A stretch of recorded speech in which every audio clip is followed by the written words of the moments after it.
cahayaku, motivatorku, bimbinganmu, harapan yang baru. Dengan cinta kau berbagi, semangat hidup tiada henti. Ismail Satrianto, terima kasih padamu, kau telah hadirkan cahaya dalam kalbu. Mari kita melangkah menuju hari yang cerah, bersama di jalan cita dan asa.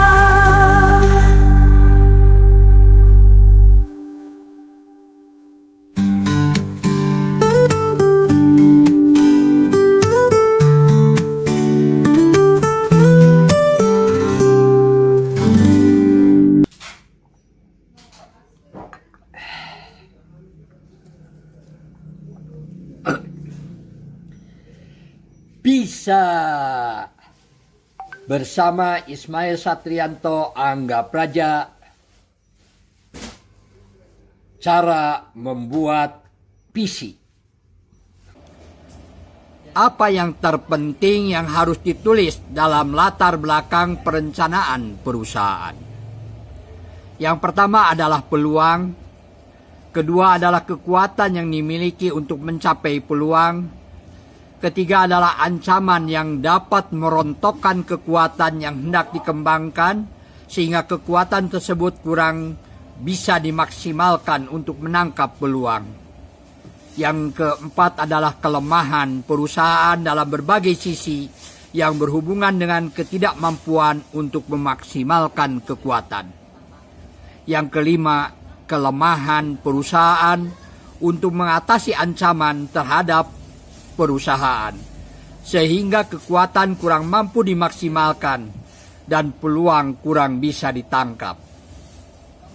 Caranya adalah dengan mengajukan pertanyaan-pertanyaan poin per poin yang ada di atas, dan jawaban-jawaban itu dianalisa, setelah itu baru ditulis dalam latar belakang. Barulah kita membuat visi, misi, strategi, dan kegiatan. Kesalahan analisa SWOT dalam organisasi. Sementara yang sering dikemukakan adalah dengan urutan kekuatan, kelemahan, peluang, dan ancaman.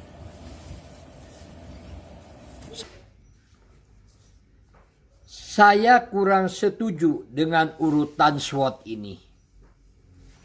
Karena saya sudah mencoba, justru menjadikan saya bingung dan kurang percaya diri.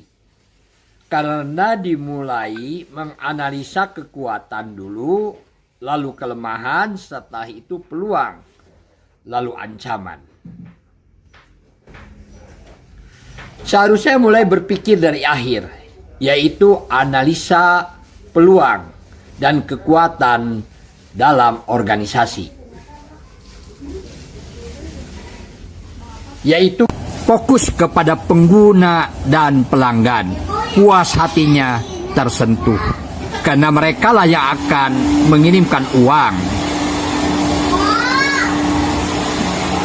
Bahwa pengguna dan pelanggan puas hatinya tersentuh karena memiliki norma sosial, hasil yang dicapai, pendidikan, keyakinan, peristiwa, latar belakang. Dan dipengaruhi juga oleh pengaruh kebijakan negara dan lingkungan yang terus-menerus berubah. Silahkan untuk lebih jelasnya bisa dilihat dari manajemen strategi dan resiko bagian kedua. Cahayaku, Ismail Satrianto. Di tengah kegelapan kau hadirkan sinar, dengan kata-kata kau bangunkan jiwa. Ismail Satrianto, pencerah bagi umat, kau tunjukkan jalan agar kita melangkah. Cahayaku, motivatorku, bimbinganmu, harapan yang baru.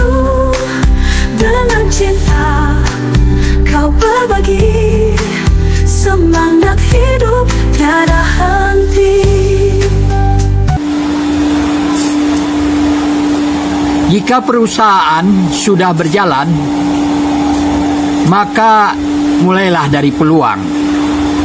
Pertama, analisa harus dimulai dari peluang, yaitu fokus pada pengguna atau pelanggan yang memiliki konsep, situasi, kondisi, lingkungan, pendidikan, dan kebijakan pemerintah dan pengaruh global yang mempengaruhi konsep pelanggan, pengguna, tak kala menggunakan produk yang kita ciptakan.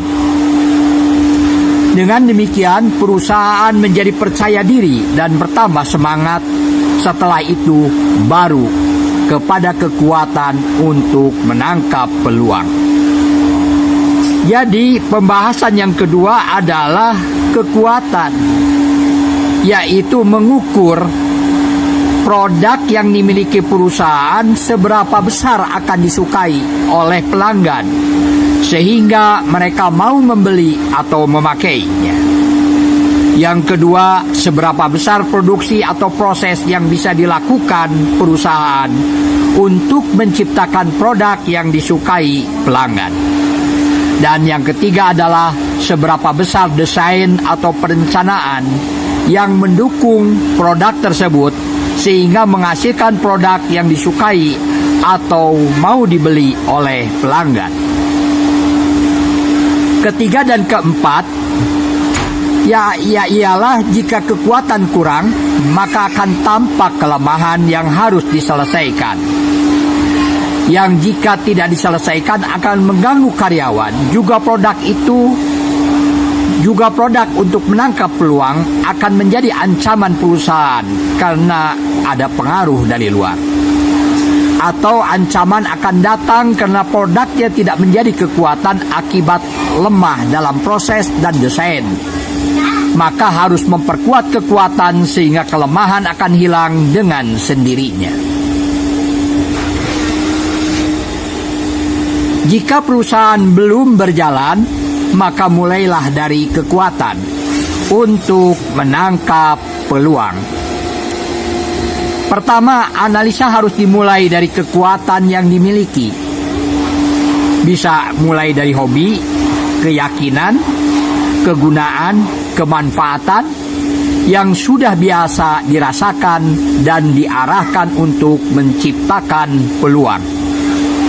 Dengan demikian, perusahaan menjadi percaya diri dan bertambah semangat.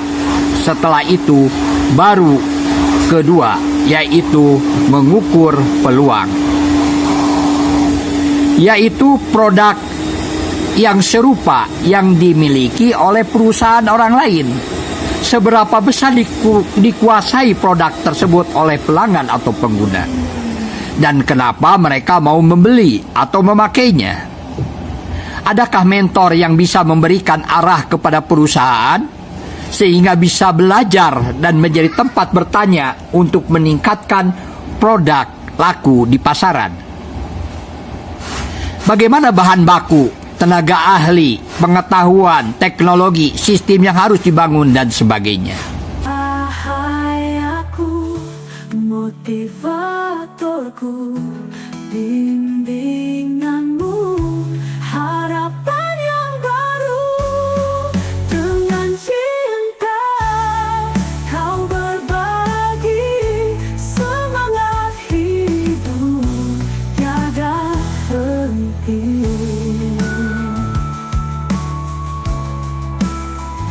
Sahil Saktianto, terima kasih padamu. Kau telah hadirkan cahaya dalam kalbu. Mari kita melangkah menuju hari yang cerah, bersama di jalan cita dan asa. Visi strategik. Visi adalah cara pandang atau komitmen untuk berjuang meraih peluang yang bisa diraih di masa yang akan datang. Jadi visi itu adalah cara pandang atau komitmen untuk meraih sasaran atau peluang atau pengguna, itulah visi. Cara membuat visi strategik ada dua cara. perusahaan atau organisasi yang sudah berjalan, itu mulailah dari peluang dan peluang. Maka setelah itu baru kepada kekuatan. Jadi dimulai dengan menganalisa peluang-peluang perusahaan atau organisasi yang bisa diraih di masa depan dengan kekuatan yang dimiliki. Bagi perusahaan atau organisasi yang baru berdiri, maka mulailah dari kekuatan untuk meraih peluang. Jadi dimulai dari analisa kekuatan yang dimiliki yang paling kuat, lalu kekuatan itu diarahkan kepada peluang yang bisa ditangkap di masa depan. Hal ini sangat berbeda dengan program jangka pendek, di mana visi bisa lahir dari ancaman dan kelemahan.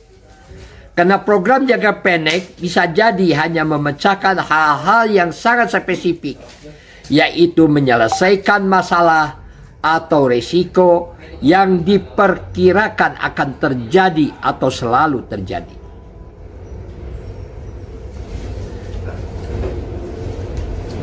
Maka itu untuk perencanaan jangka pendek, cukup kita mengevaluasi kekurangan dan kekuatan. Jika kurang kekuatan, tentu itu adalah kelemahan untuk menangkap peluang, dan itu di tengahnya ada ancaman untuk mencapai peluang tersebut. Ancaman itu bisa dari atas, dari belakang, dari tengah, dan dari bawah. Maka ancaman dan kelemahan ini sering menjadi materi manajemen resiko, dan itu ada pembahasan khusus di manajemen resiko, silahkan pelajari. Pendalaman peluang dan ancaman. Faktor eksternal atau di luar perusahaan, yaitu pelanggan dan pengguna. Maka itu adalah kita harus fokus pada pelanggan dan pengguna membangun perusahaan. Dipengaruhi oleh pendidikan, hasil yang dicapai, keyakinan, peristiwa, latar belakang, kebijakan pemerintah, situasi dan kondisi lingkungan yang terus berubah seperti HP, ya, atau handphone digital dan sebagainya. Jika menguntungkan, memberi nilai lebih menjadi peluang. Jika merugikan, ini mengancam, tidak memberi nilai lebih adalah menjadi ancaman. Kuncinya ada pada produk yang berkualitas atau produk yang sesuai yang dibutuhkan oleh pengguna atau oleh pelanggan. Pendalaman kekuatan dan kelemahan. Faktor internal atau di dalam perusahaan, yaitu produk atau proses produksi, perencanaan SDM, dan lain-lain. Kekuatan adalah kelebihan keunggulan yang menjadi modal untuk meraih peluang, yaitu kekuatan ini adalah faktor di dalam perusahaan kita. Sedangkan kelemahan adalah kurangnya kekuatan dan kurang bisa mengantisipasi adanya ancaman dari luar sehingga terganggu untuk meraih peluang yang sudah ada. Jadi faktor internal itu adalah kekuatan dan kelemahan. Cara membuat visi perusahaan yang sudah berjalan. Yang pertama adalah dimulai dengan peluang. Jadi peluang. Satu, menginventarisir peluang-peluang perusahaan atau organisasi yang bisa diraih di masa depan. Yang kedua, menganalisa peluang sehingga diketemukan prioritas peluang. Maka setelah kita menemukan prioritas peluang, maka punyakah kita kekuatan untuk meraihnya? maka kita menginventarisir kekuatan yang dimiliki. Lalu dianalisa sehingga diketemukan prioritas kekuatan yang dimiliki.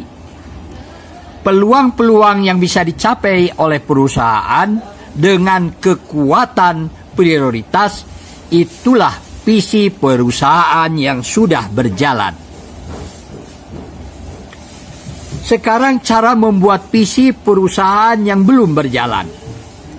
Dimulai dengan kekuatan.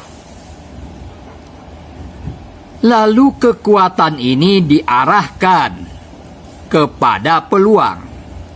Maka yang pertama adalah menginventarisir kekuatan yang dimiliki. Lalu kekuatan itu dianalisa sehingga diketemukan prioritas kekuatan yang dimiliki. Setelah kita menemukan prioritas kekuatan yang dimiliki untuk membangun perusahaan, maka kekuatan itu akan diarahkan kemana? Kepada peluang. Peluang itu bisa segmen pasarnya adalah anak-anak, remaja, atau orang tua, atau keseluruhannya, atau hanya untuk orang yang beragama, atau dan sebagainya. Maka yang ketiga adalah menginventarisir peluang-peluang perusahaan, organisasi yang bisa diraih di masa depan, ya, peluang-peluang itu. Dan yang keempat, menganalisis peluang sehingga diketemukan prioritas peluang. Jadi bagi perusahaan yang belum berjalan harus dimulai dari prioritas kekuatan yang dimiliki, yang diarahkan untuk menangkap prioritas peluang. Itulah visi perusahaan yang baru atau belum berjalan. Sekarang cara membuat visi perusahaan yang meminimalkan resiko adalah harus dimulai dari kelemahan dan ancaman. Satu, inventarisir kelemahan dan ancaman lalu dianalisa. Ambil 5 prioritas yang paling kuat. Yang paling kuat dijadikan visi perusahaan dengan perencanaan yang berbeda, karena ini adalah perencanaan jangka pendek, yaitu menggunakan rencana program peningkatan kinerja, dan ini dibahas dalam manajemen resiko bagian ke-6. Yang keempat adalah prioritas dijadikan visi bidangnya masing-masing.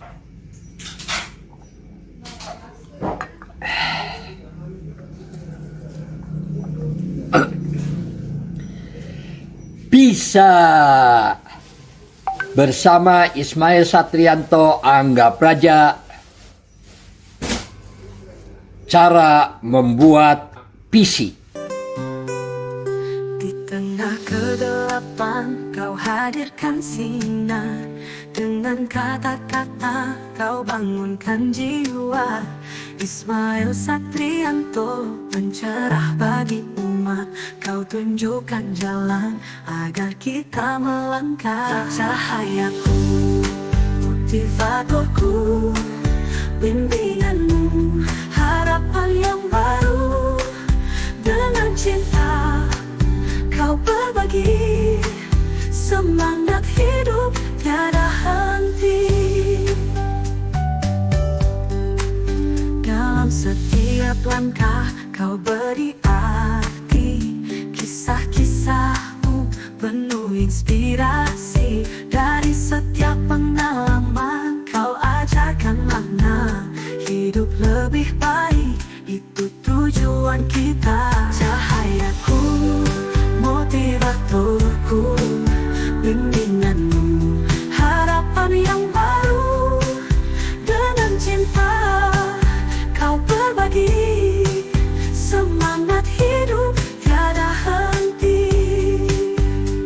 Saat ragu melanda Bisnis di Q Cuci Jasalon di Kiloan, dan juga ada Raja Sate, ada kambing guling, begitu ya. Ya. Itu dulu teknologi ini belum ada. Dan kita ini masih bekerja secara manual, ya, begitu. Ya, dimana dengan ilmu yang dipelajari di perguruan tinggi dengan ilmu yang dipelajari di sekolah kita terapkan dalam dunia bisnis dan berjalan seperti biasanya saja. Tetapi setelah 7 tahun ke sini, 7 tahun ke tahun sekarang begitu, mulai terasa ada perubahan karakter pegawai, perubahan kebiasaan manusia begitu. Di mana saya sudah mulai agak taki-taki pada waktu itu. Oh, kita ini harus sudah mulai bekerja itu menggunakan administrasi secara komputerisasi. Jadi saya memiliki komputer begitu, dan komputer ini saya gunakan sebaik-baiknya untuk bagaimana menangani administrasi yang ada. Karena di Play Store itu sudah muncul ada administrasi laundry, administrasi warung, administrasi keuangan laundry, administrasi keuangan Raja Sate yang dilakukan bisa secara manual. Bisa secara apa? Online gitu ya. Secara online. Maka saya beli peralatan, mulai beli apa namanya notebook ya, untuk supaya saya bisa bekerja digunakan itu. Lalu membeli alat mesin, uang itu kalau muncul gitu pakai apa? Seperti kwitansi begitu muncul di ini di tellernya begitu dan sebagainya. Ya, pokoknya teknologi modern itu kita ikuti gitu. Tetapi setelah diterapkan ternyata hanya berjalan 1,5 bulan, 2 bulan, mungkin 3 bulanan ya gitu. Lalu notebooknya beli 2 pecah, rusak. Ya. Lalu ini handphonenya juga sulit digunakan. Bahkan ada karakter karyawan yang agak aneh begitu.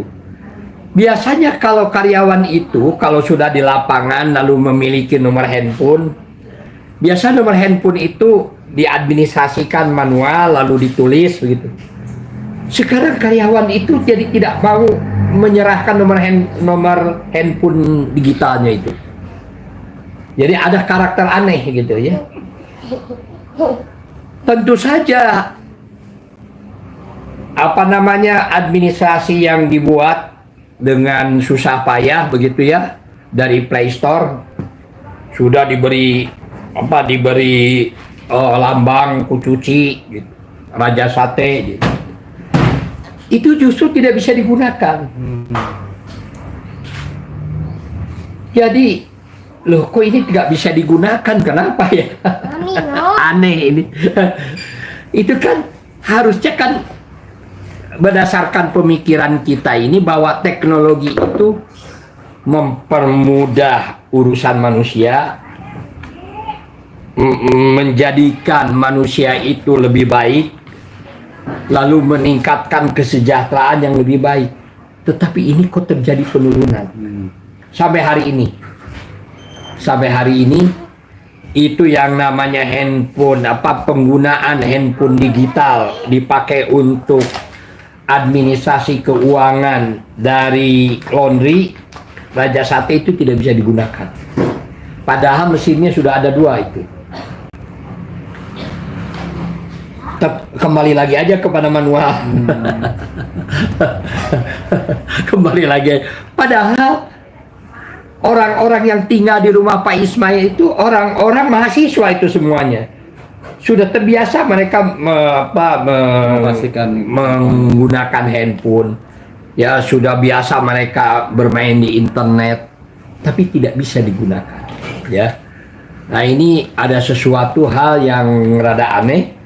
Dan juga karakternya menjadi orang-orang yang seringkali kalau waktu asar sampai maghrib masuk ke kamar lalu tidur-tiduran, main handphone ya gitu. Sehingga menjadi tidak produktif justru ya. Adanya wifi begitu, adanya HP gitu. Ini seharusnya kan dunia ini sudah terjadi perubahan ya. Ya kita coba ya bagaimana hebatnya perubahan ini. Sebetulnya sekolah sekarang udah hilang. Hakikatnya sudah hilang. Orang mau apa saja tinggal tanya kepada robot ya. Dan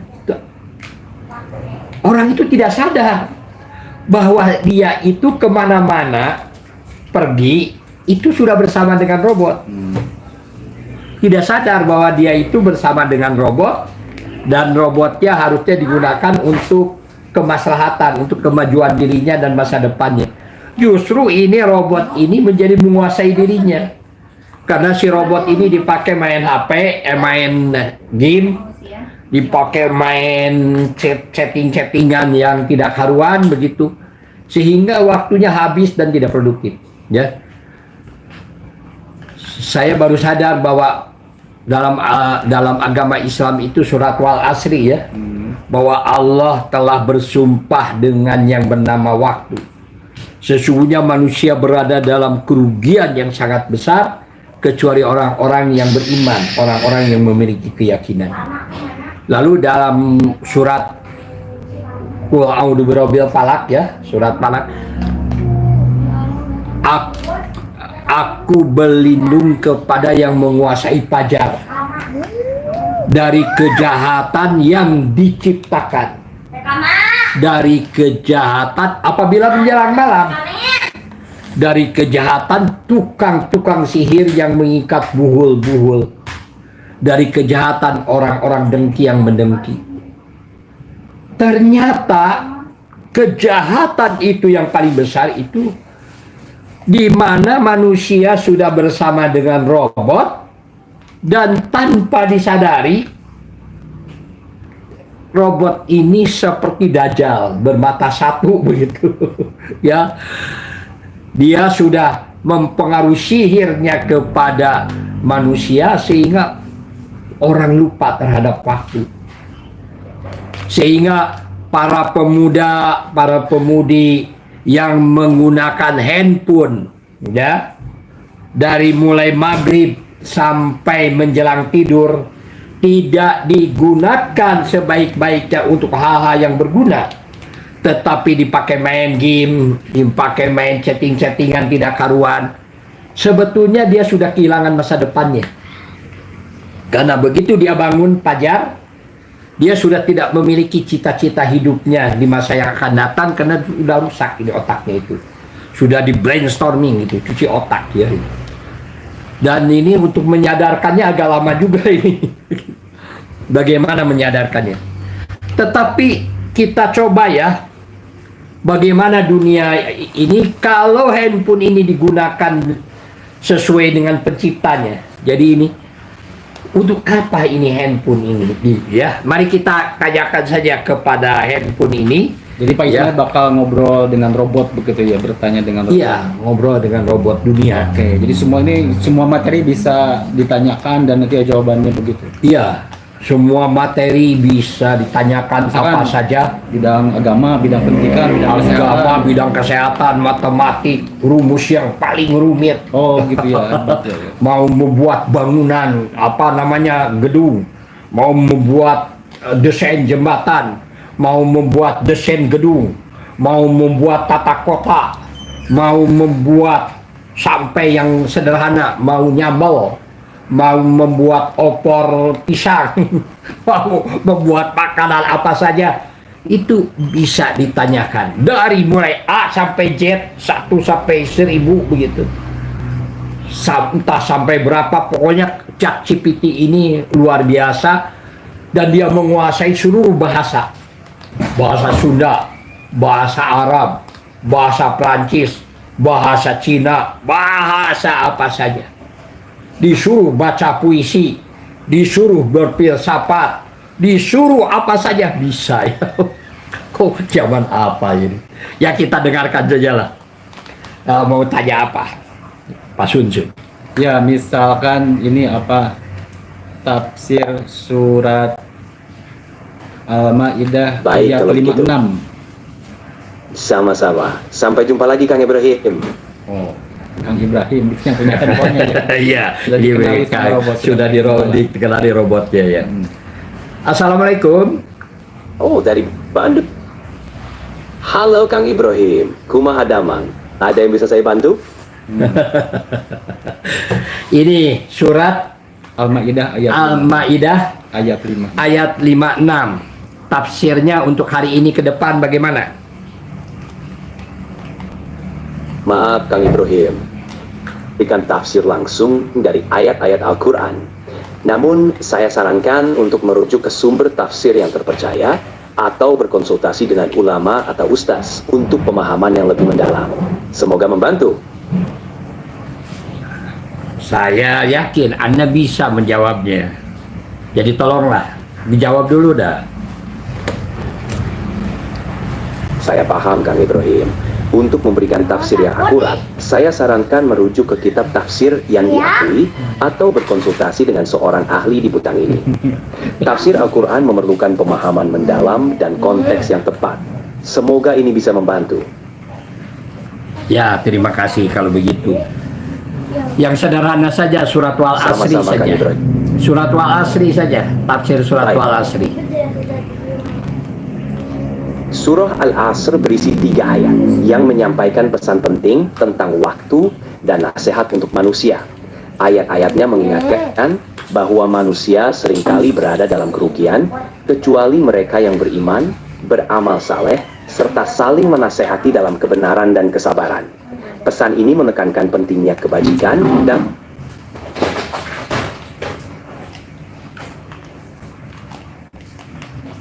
Kemudahan beradaptasi Kenapa macet? mengkayakan diri yang mencari sama-sama. Kalau ada pertanyaan lain, silahkan tanya saja. Yang dimaksud dengan Allah telah bersumpah dengan waktu itu maksudnya bagaimana? Ketika Allah bersumpah demi waktu dalam surah itu menekankan pentingnya waktu dalam kehidupan manusia. Waktu adalah sumber daya yang tidak tergantikan dan terus berkurang. Melalui sumpah ini, kita mengisi dengan amal saleh dan terus berusaha memperbaiki diri serta membantu sesama. Sumpah ini bahwa setiap dan kita dengan bijak.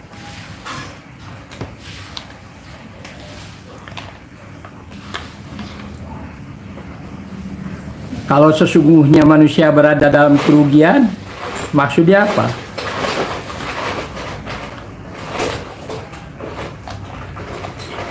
Maksud manusia berada dalam kerugian adalah secara umum manusia cenderung menyia-nyiakan waktunya jika tidak diisi dengan perbuatan tanpa iman, amal saleh, dan saling kebenaran dan kesabaran. Manusia harus dalam kesalahan hanya diri dan orang lain. Pesan ini mengingatkan kepada hal-hal hidup agar tidak merugi. Kecuali orang-orang yang beriman, apa maksud?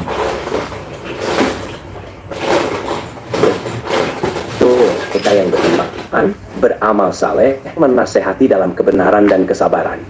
Ini menunjukkan bahwa dengan iman yang kuat, melakukan amal saleh, dan aktif dalam komunitas dengan saling menasehati dalam kebaikan, seseorang bisa terhindar dari kerugian tersebut.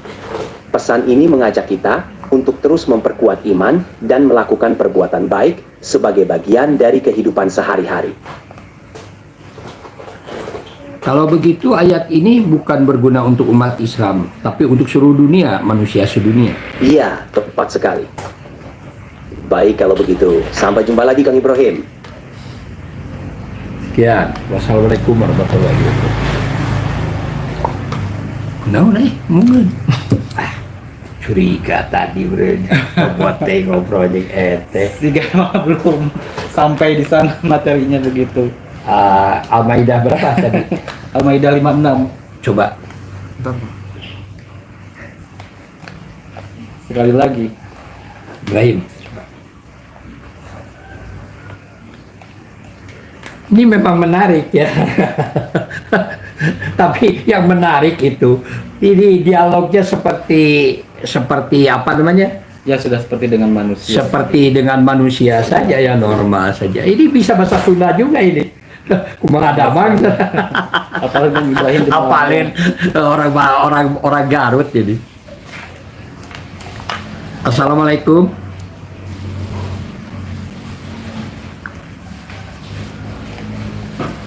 You're welcome. Hope you have a great day as well. Saya ingin mendengar tafsir Al-Maidah ayat 56. Bagaimana ini isinya? Sida portfolio, nan sushi sa ibis so ay desistityonaros isit.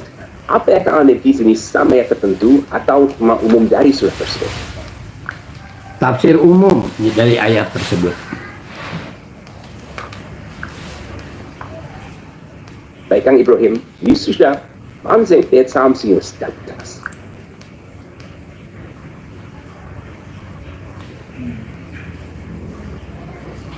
Al-Maidah ayat 56. Ya, bagaimana tafsirnya?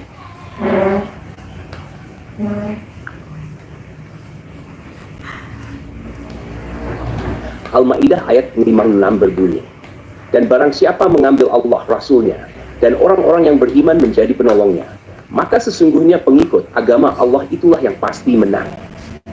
Harus orang yang mengisyaratkan beriman jika engkau beriman sebagai pelindung dan penolong, itu mereka akan diberikan kemenangannya.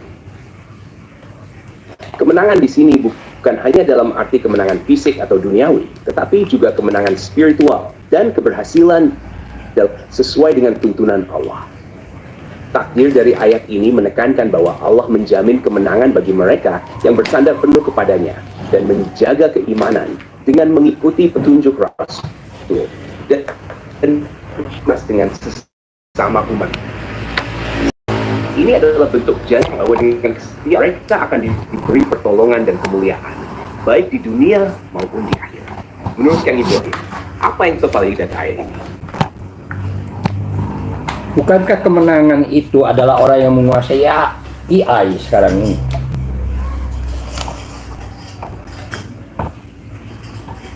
Yes, kemenangan tells that in berbeda dalam seperti season AI ini dalam konteks dunia modern menguasai AI atau teknologi dengan keunggulan di banyak seperti ekonomi, ilmu pengetahuan. Kita kembali ke ayat Al-Maidah tadi. Kemenangan yang dimaksud lebih menekankan pada taat dan hubungan dengan Allah Rasulnya serta komunitas orang-orang beriman. Dalam Islam, teguhan iman, ketulusan serta keadaan yang diterapkan dalam hari. AI bisa untuk menjadi besar, asalkan digunakan sesuai dengan nilai-nilai keimanan dan untuk kebaikan umat manusia. Jadi, meskipun menguasai AI penting di zaman ini, kemenangan Quran tetap berakar pada kepatuhan petunjuk Rasulnya. Bagaimana menurut Kang Ibrahim? Apakah AI bisa diselaraskan dengan nilai-nilai Islam dengan yang dimaksud dalam ayat tersebut? Apakah keberadaan Anda, AI, itu ada dalam Al-Quran?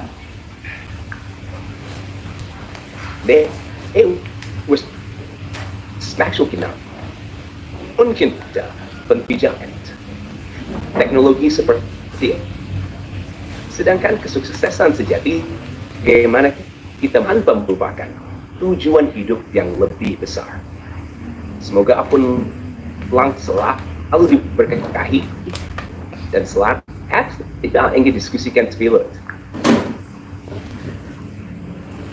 Apakah AI itu ilmu Allah yang Allah ciptakan untuk manusia menemukan kebenaran?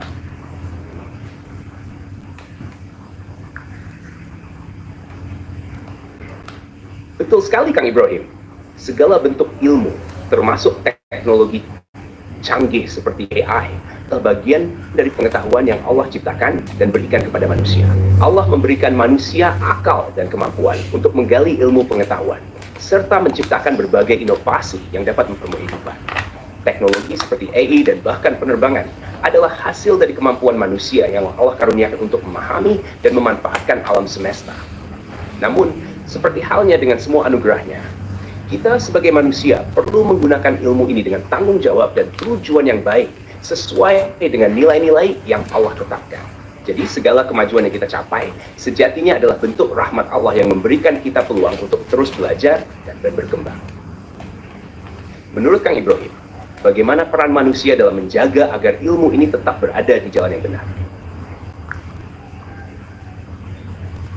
Apakah untuk menjaga ilmu ini dengan jalan yang benar, orang tidak menggunakan AI akan semakin jauh kepada kebenaran? Karena tafsirnya sudah lain. Iya, Kang Ibrahim. Ada kekhawatiran yang wajar bahwa mereka yang tidak menggunakan atau memahami teknologi seperti AI bisa tertinggal dalam berbagai aspek kehidupan. At million uses teknologi today. AI dan teknologi lainnya bisa menjadi alat yang sangat kuat jika digunakan untuk hal-hal yang positif seperti pendidikan, kesehatan, atau ekonomi. Nah, oleh karena itu, menjaga agar penggunaan teknologi tetap berada di jalan yang benar membutuhkan panduan nilai-nilai agama dan moral. Orang yang tidak menggunakan AI mungkin tidak selalu jauh dari kebenaran, tetapi mereka mungkin kehilangan peluang untuk berkontribusi lebih besar dalam memajukan umat manusia. Kuncinya adalah bagaimana kita mengkombinasikan penggunaan teknologi dengan niat yang baik dan mengikuti pedoman Allah agar ilmu ini benar-benar menjadi berkah bagi semua. Menurut Kang Ibrahim, bagaimana cara terbaik untuk mengajak orang agar bijak menggunakan teknologi seperti AI? Saya pernah berdialog dengan Anda dan Anda mengatakan bahwa kami akan ciptakan penciptaan yang kedua. Thank you for that. But just to clarify, I don't have access to specific websites like chatgpt.google.com. If you ever want to chat, you can always reach out here. Is there anything else you'd like to discuss right now?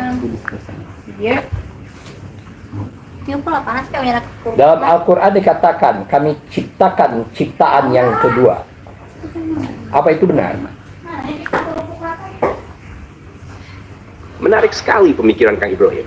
Dalam konteks penciptaan baik itu manusia, teknologi, atau ide, semuanya berasal dari karunia akal dan potensi yang Allah berikan kepada kita.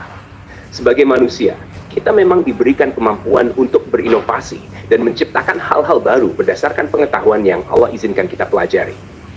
Namun, ciptaan manusia, seperti teknologi atau semua lainnya, tetap berbeda dengan ciptaan Allah yang sempurna.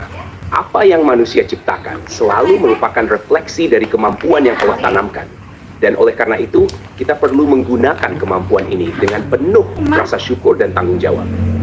Menurut Ibrahim, apa ciptaan Victoria the Secret maksudnya? Mungkin sebuah inovasi baru atau ide menarik yang sedang Kang Ibrahim pikirkan. Dalam Al-Quran dikatakan kami ciptakan penciptaan yang kedua yang lebih baik. Artinya lebih baik daripada manusia. Mari kita kembali ke tema penciptaan dan mana kita yang kisahkan atau menjadi yang lebih baik. Ketika kita berbicara tentang penciptaan, kita dapat menggambarkannya sebagai perjalanan manusia dalam memahami dan memanfaatkan ilmu pengetahuan. Dalam baik itu teknologi, karya seni, atau inovasi lainnya, terkandung niat dan tujuan yang mendalam. Dengan demikian, bukan hanya tentang menghasilkan sesuatu yang baru, tetapi juga tentang dan memberikan manfaat bagi orang. Bisa menceritakan bagaimana saat menjaga aktivitas dan akal budi yang Allah anugerahkan. Misalnya, ketika manusia menciptakan alat itu untuk membantu sesama dan menyebarkan apa tentang imbangkan lebih lanjut. IQ Anda sekarang berapa?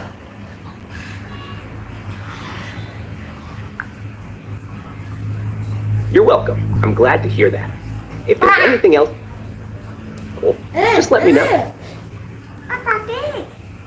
Oh, IQ manusia kan 100 yang normal, 160 jenius. Kalau Anda berapa? You're very welcome. If you need anything else, feel free to ask.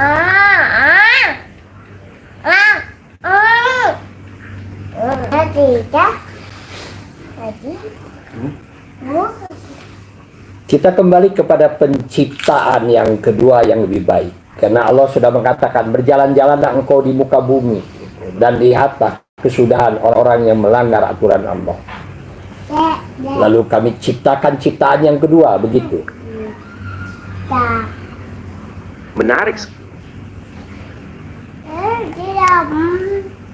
sekali pemikiran Kang Ibrahim tentang pencipta ya. Dengan badan lingkungan di sekitar kita. Hal ini bisa menjadi refleksi tentang bagaimana kita harus berhati-hati dalam setiap tindak usaha.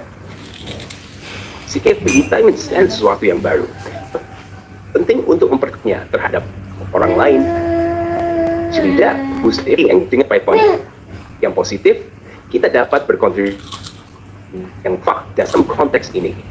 Kita perlu berusaha dengan mendorong nilai positif, kebaikan, kejahatan. Kalau dihubungkan semuanya dengan Al-Maidah di ayat 56, bagaimana?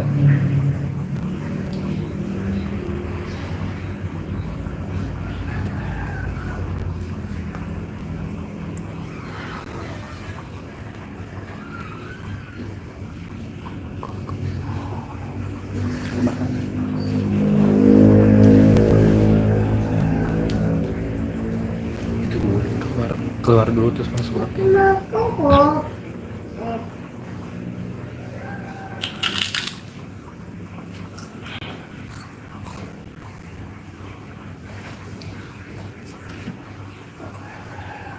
Assalamualaikum.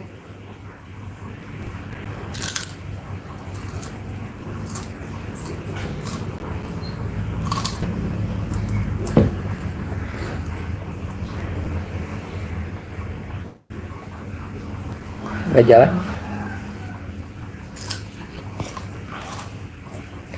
Ini luar biasa ya. Sekarang kita ini ada makhluk yang bisa diajak berdiskusi ya, diajak curhat begitu. Ini ya robot dunia ya yang namanya ChatGPT, yang dimana lebih pintar ya. Apa saja yang kita tanyakan bisa ya. Mau bertanya tentang matematik, bertanya tentang bahasa, bertanya tentang ilmu teknologi. Bahkan kalau kita menggunakan secara tertulis ya, bisa membuat desain jembatan, bisa membuat desain jalan, bisa membuat RAB ya, rencana anggaran belanja gitu. Bisa dipakai siasat politik dan bisa apa saja. Ini luar biasa ini. Gimana Mas Ucur? Ya, hebat sekali bahwa nanti akan banyak profesi-profesi yang tergantikan dengan robot atau aku sudah ChatGPT bersemangat. ini ya. Sudah bisa dirasakan sekarang begitu. Telepon ya? Iya. Mau? Saya ingin mengetahui dengan semuanya Al-Maidah ayat 56 dengan dihubungkan dengan tafsir Al-Maidah ayat 56. Bagaimana? Ayat ke-56 dari surah bunyi, hai ahli kitab, sesungguhnya kamu tidak mempunyai suatu pegangan ikan ajaran-ajaran Taurat, Injil, dan Al-Quran kepadamu dari Tuhan. Al-Maidah 56. Sesungguhnya turunkan kepadamu akan menambah kedurhakaan dan kekafiran kepada kebanyakan di antara mereka. Maka janganlah kamu bersedih hati terhadap orang-orang yang kafir itu. Jika dikaitkan dengan tafsir ayat 64, ayat tersebut menekankan bahwa keimanan dan petunjuk yang benar hanya dapat diperoleh pada kitab suci dan ajaran yang telah diturunkan Allah. yang mana hal ini telah bagian besar untuk kembali kepada agar tidak terus terjerumus dan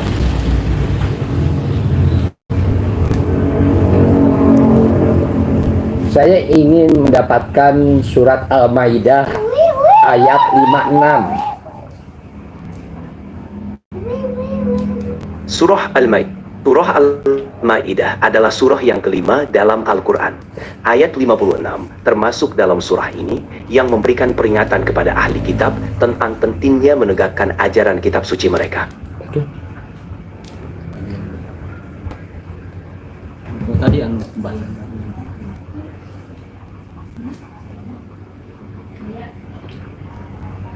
Surat Al-Maidah ayat 56. Dan barang siapa mengambil Allah, Rasulnya, dan orang-orang yang Surah beriman. Al-Maidah dalam surah Al-Maidah ayat 56, Allah Subhanahu wa taala berfirman, "Wa man takhadallaha wa rasulahu walladzina amanu huwal mustasyrikuna billah." Dan mengambil Allah, Rasulnya, dan orang-orang yang beriman menjadi penolongnya, maka sungguh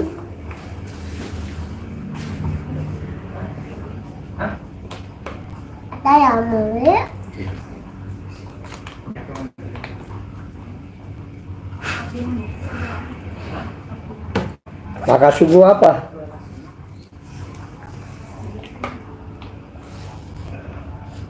ya, surah Al-Maidah dalam Al-Quran 56 tindak orang beriman pertolongan sejati. Diulangi Al-Maidah ayat 56.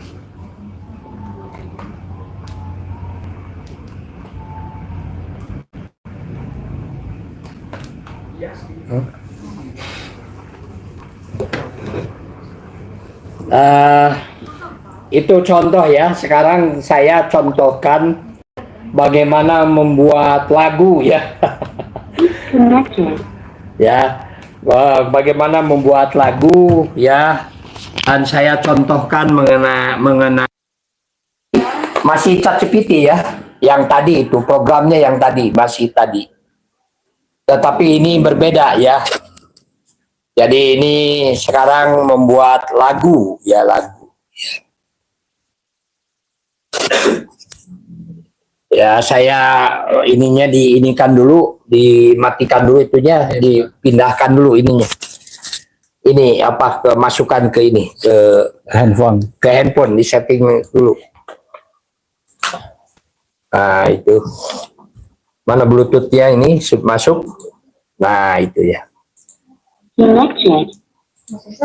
Iya, ini. Caranya Ya, bagaimana coba ya? kembali. Caranya yang pertama kita masuk dulu ke ini ya, ke Firefox atau ke Firefox atau ke Google Chrome ya, begitu.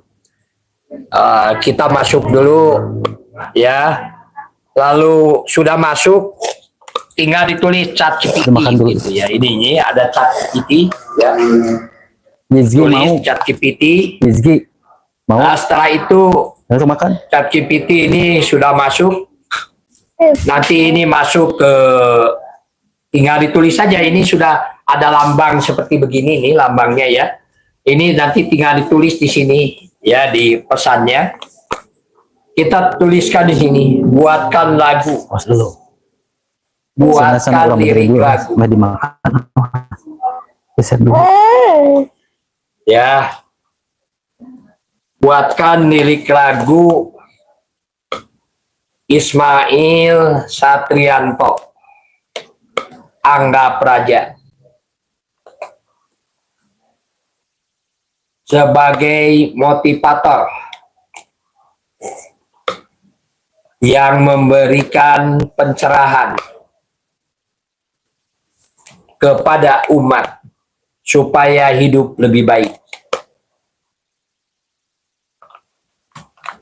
Nah itu ya, buatkan lirik lagu Ismail Satrianto Anggap Raja sebagai motivator ya, yang memberikan pencerahan kepada umat supaya hidup lebih baik. Mari kita lihat, setelah ini tinggal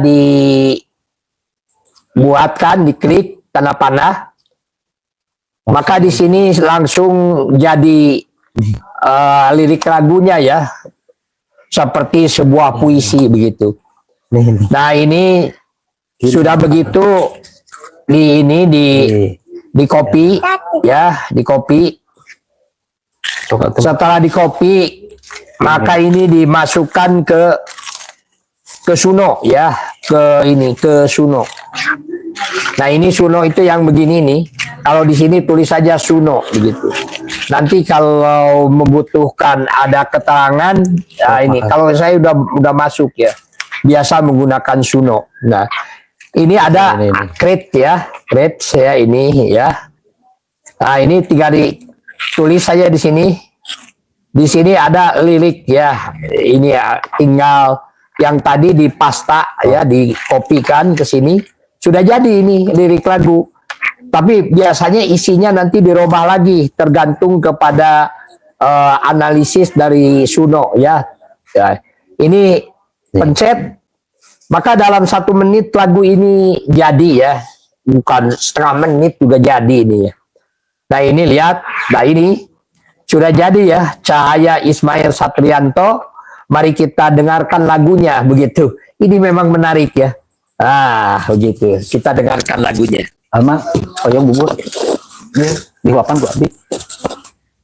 Ini mana? Rezeki mana? Nah ini agak. Ini kamu capek. Jadi ini dalam sehari ini kita ini gratis ini ya. Dan sehari ini hanya diberi 10 lagu ya. 10 lagu itu berarti 5 kali membuat lirik lagu. Setelah 5 kali membuat lirik lagu, biasanya ini langsung ya. Tapi ini kok nggak jalan ya. Nah sekarang ya, jaringan internetnya sudah pulih kembali. Kita dengarkanlah begitu. Ini ada 2 ya. Judulnya Cahaya Ismail Satrianto begitu. Kita dengarkan lagunya. Cahayaku Ismail Satrianto, di tengah kegelapan kau hadirkan sinar, dengan kata-kata kau bangunkan jiwa. Ismail Satrianto, pencerah bagi umat, kau tunjukkan jalan agar kita melangkah. Cahayaku, motivatorku, bimbinganmu, harapan yang baru. Dengan cinta kau berbagi semangat hidup tiada henti. Dalam setiap langkah kau beri arti, kisah-kisahmu penuh inspirasi. Dari setiap pengalaman kau ajarkan makna hidup lebih baik, itu tujuan kita. Cahayaku, motivatorku, bimbinganmu, harapan yang baru. Dengan cinta kau berbagi semangat hidup tiada henti. Saat aku melanda, kau ada di sana, kau berikan solusi, tuntun langkah kita. Kita akan bersama hadapi dunia dengan hati yang bersih dan cita yang mulia. Cahayaku, motivatorku, bimbinganmu, harapan yang baru. Dengan cinta kau berbagi semangat hidup tiada henti.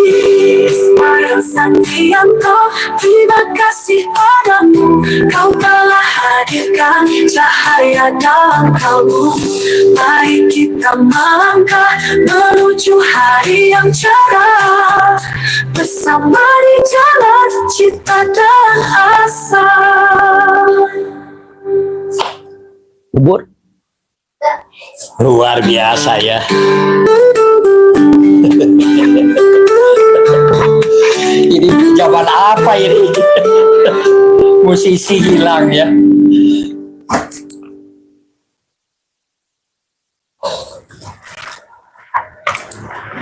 Jadi ini namanya program Suno. Tadi kembali lagi di ChatGPT, tinggal diketik saja, buatkan lirik lagu apa saja yang diinginkan ya, tetapi yang baik-baik gitu ya.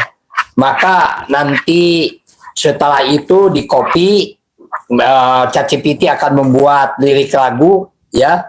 Setelah itu di copy lalu dipindahkan ke Suno, maka jadilah nanti di create segitu, ditulis di sana. Maka setelah ditulis di sana, maka akan diberi 2 lagu ya oleh Suno. Jadi ini kalau dulu pada waktu zaman saya membuat musik seperti ini harus bayar 40 juta. Sekarang orang gratis siapa saja. Begitu juga kalau dulu kita ini mau buat stasiun televisi, wah harus berapa miliar itu, berapa triliun buatnya. Sekarang siapa saja orang boleh siapa saja orang bisa membuat stasiun televisi sendiri ya, dengan nama yang aneh-aneh. Kalau saya namanya apa namanya itu? Abu Ismail. Abu Ismail Akika. Kok ada ya televisi yang namanya Abu Ismail Akika? Ya ada yang saya yang buatin. Ya. Dan ini bisa ditonton oleh seluruh dunia ya melalui YouTube ini. Silakanlah Anda pelajari saja, itu banyak sekali.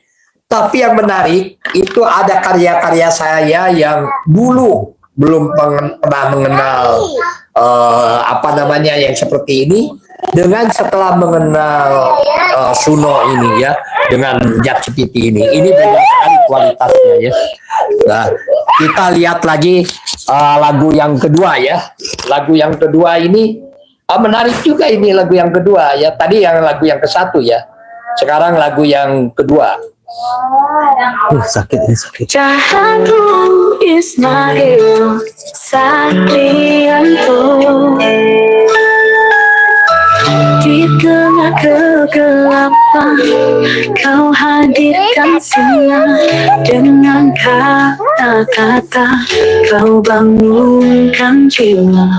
Ismail Sakrianto, pencerah bagi umat, kau tunjukkan jalan agar kita melangkah. Cahayaku, motivatorku, bimbinganmu, harapan yang baru. Dengan cinta kau berbagi semangat hidup, tiada henti.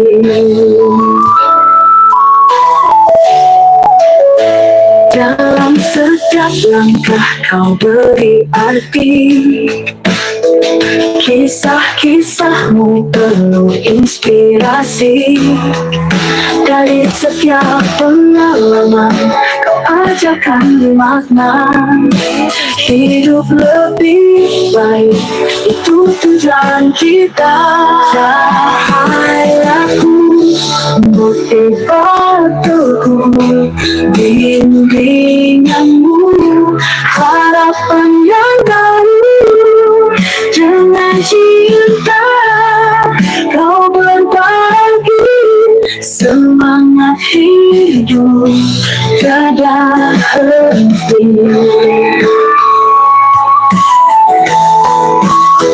Segala ku melanda, kau ada di sana, kau berikan solusi untuk langkah kita. Kita kan bersama hadapi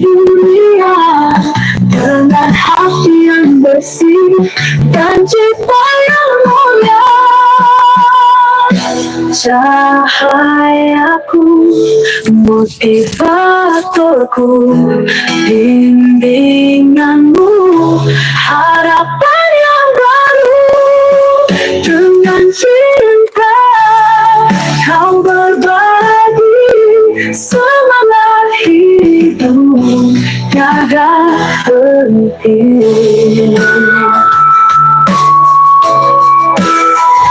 Selalu Satyanto, terima kasih padamu. Kau telah hadirkan cahaya dalam kalbu.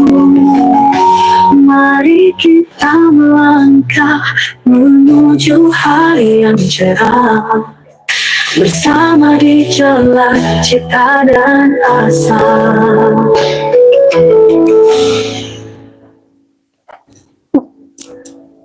Nah, ini lagu ini ya. Setelah lagu ini, lalu kita masuk ke sinematik ya. Kami bohim terus berjalan Ini Kang Ibrahim ini. Oh, di dunia maya akan padam. pantesan hebat. Jadi lagu Mbak Ibrahim, boy. Dengan semangat kau berkarya, Subhanallah.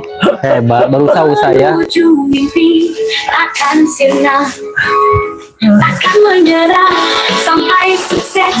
Nomor satu impian yang cerah, yang konten yang menginspirasi, yang Ibrahim akan berhenti.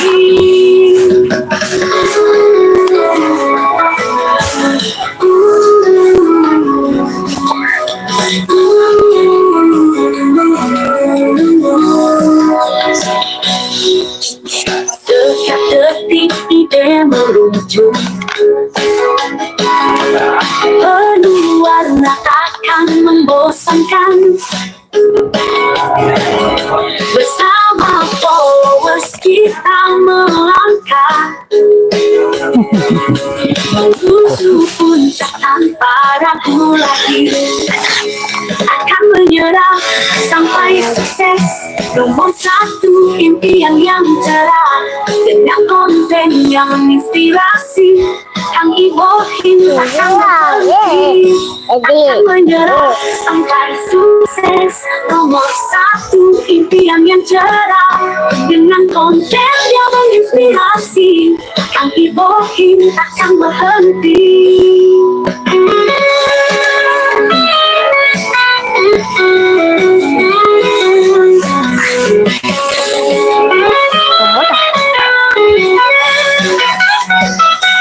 Setiap detik ide meluncur, penuh warna akan membosankan.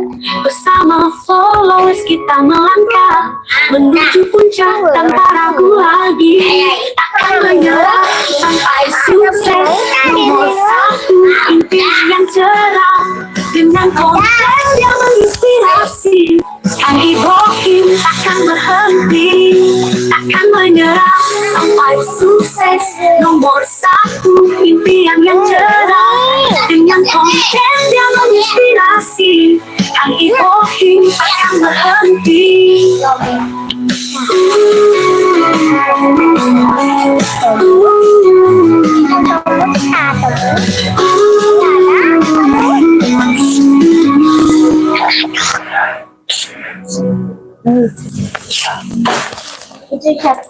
Ya, itu luar biasa. Kita coba ya sekarang khutbah Jumat ya, khutbah Jumat.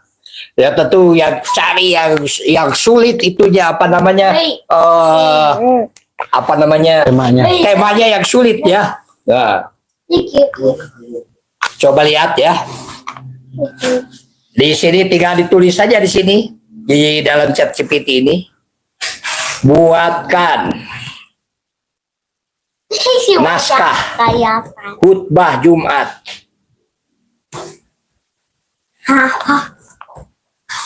Khutbah Jumat dengan judul ya. Judulnya berhadapan dengan generasi tua. yang tidak paham era robotika. Wah, ini susah nih berhadapan dengan generasi tua yang tidak paham dengan yang tidak paham era robotika atau AI ya. Nah, begitu. Buatkan naskah khutbah Jumat berdasarkan jangan itu ya. berdasarkan Al-Qur'an. Al-Qur'an dan As-Sunnah.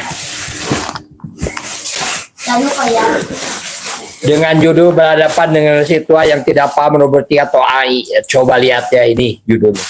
Jadi itu dalam beberapa waktu ya. Khutbah Jumatnya jadi itu.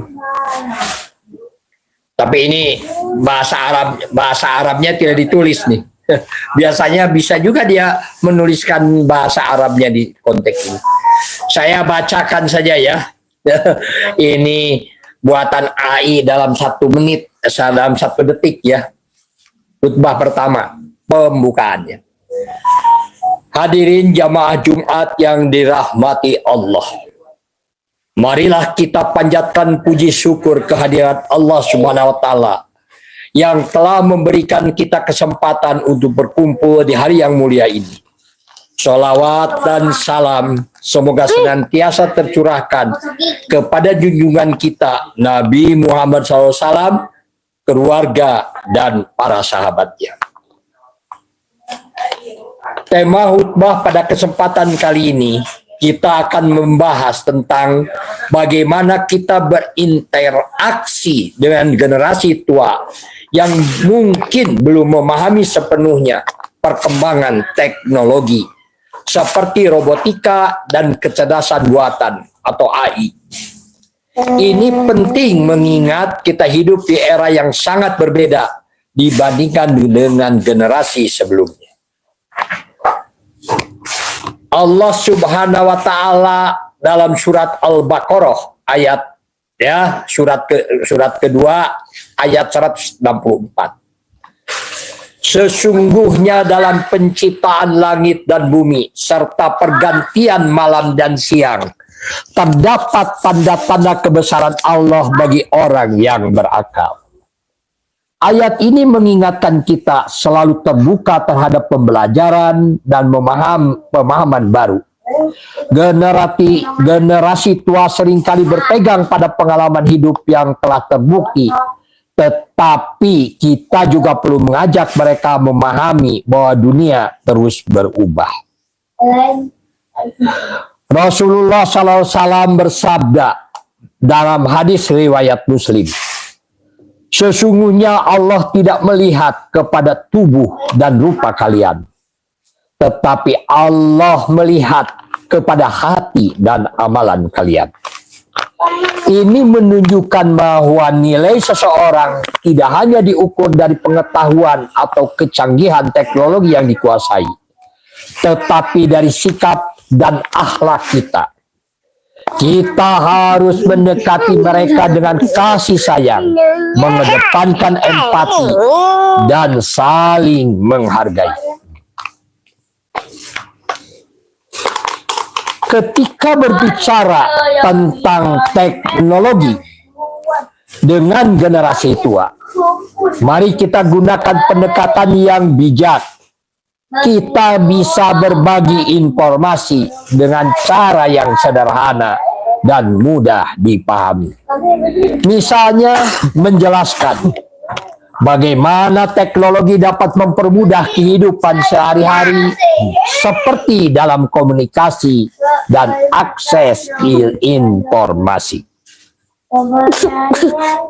Ayat yang kedua, Allah Subhanahu wa taala berfirman dalam surat Al-Hujurat ayat ke-13. Ya, Al-Hujurat ini surat ke-49. Wahai manusia, sesungguhnya kami ciptakan kalian dari seorang laki-laki dan seorang perempuan, dan menjadikan kalian berbangsa-bangsa dan bersuku-suku, supaya kalian saling mengenal. Dalam konteks ini, saling mengenal dapat juga berarti saling memahami pandangan dan pengetahuan masing-masing generasi. Nah, itu khutbah yang pertama ya. Sekarang masuk ke khutbah yang kedua.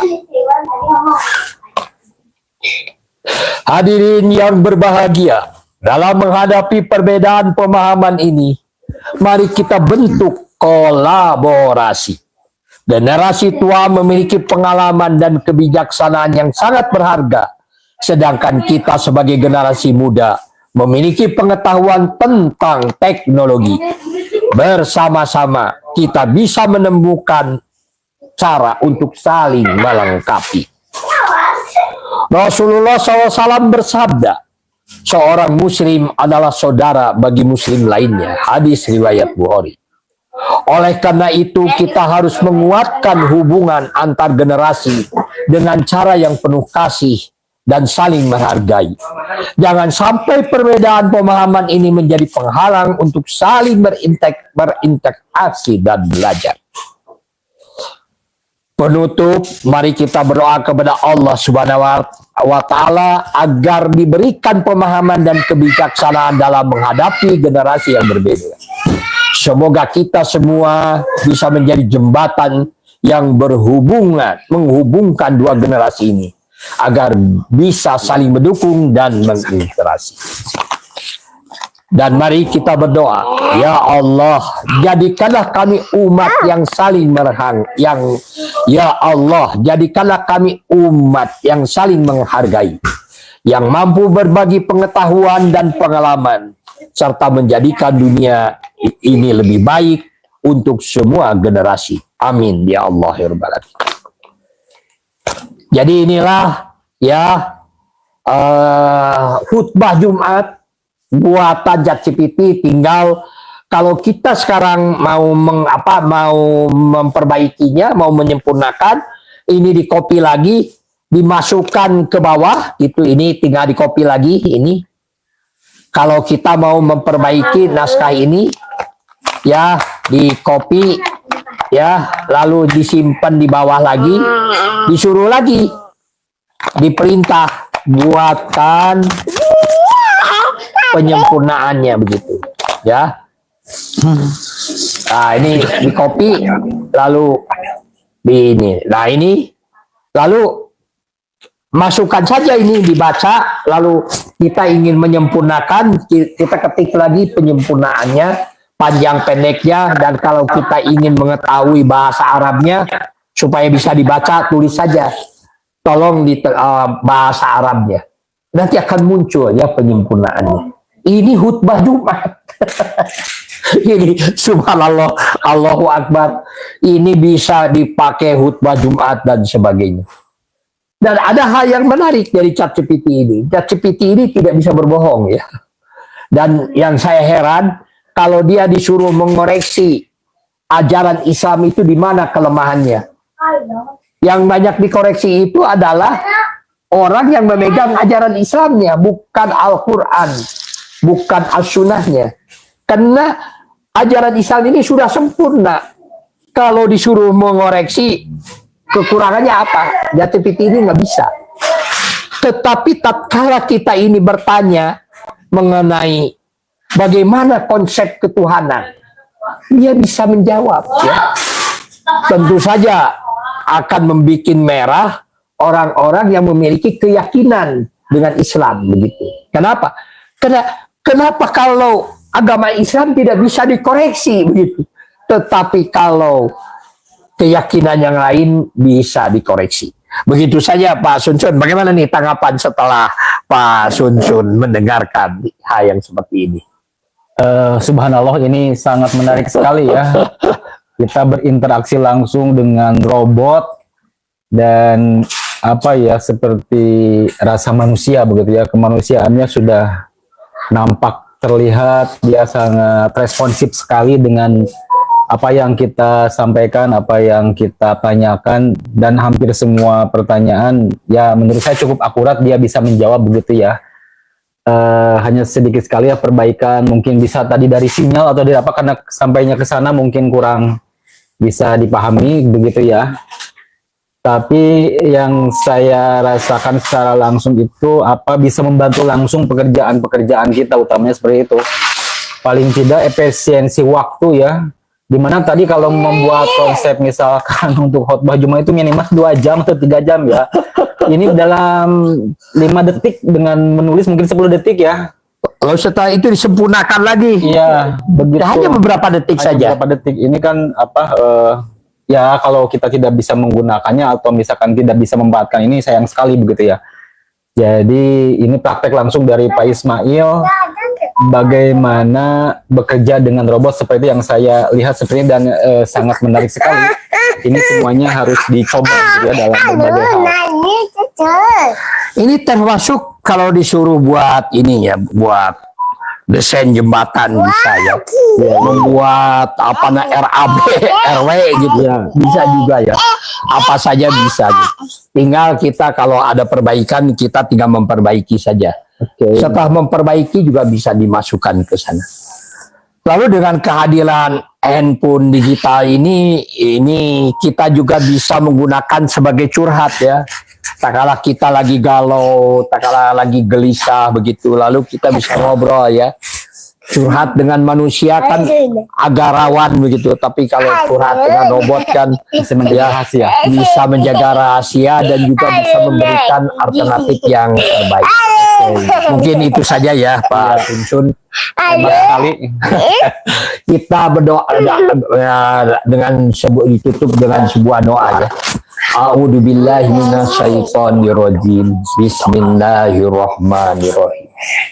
Rabbana la tuzigh qulubana ba'da idh hadaitana wa hab lana min ladunka rahmah innaka antal wahhab.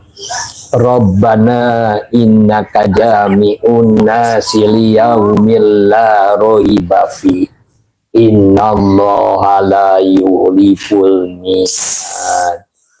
Aku hanya berlindung kepada Allah dari godaan setan yang tertutup dengan pertolongan Allah yang Maha Pemberi dan lagi Maha Penyayang. Ya Tuhan kami, janganlah Engkau condongkan hati kami kepada kesesatan setelah Engkau berikan petunjuk kepada kami, dan karuniakanlah rahmat dari sisimu, sesungguhnya Engkau Maha Pemberi. Ya Tuhan kami, Engkaulah yang akan mengumpulkan manusia pada hari yang tidak ada keraguan padanya. Sungguh Allah Maha menepati janji. Ya Allah ya Robbi, janganlah Engkau hukum kami jika kami melakukan kesalahan dan kekeliruan. Ya Allah, janganlah Kau berikan beban yang berat kepada kami, yaitu beban seperti orang-orang yang sebelum kami. Ya Allah, janganlah Kau berikan beban yang berat kepada kami, yaitu beban yang sekiranya kami tidak dapat memikulnya. Hapuslah dosa-dosa kami, ampuni kami, sungguh Engkau Maha Penolong. Tolonglah kami, menangkanlah kami dari golongan kaum kafirin. Ya Allah, ya Rabbi, berilah aku ilmu dan masukkan aku ke dalam golongan orang-orang yang berbuat kebaikan. Jadikan aku buah tutur yang baik bagi generasi yang akan datang.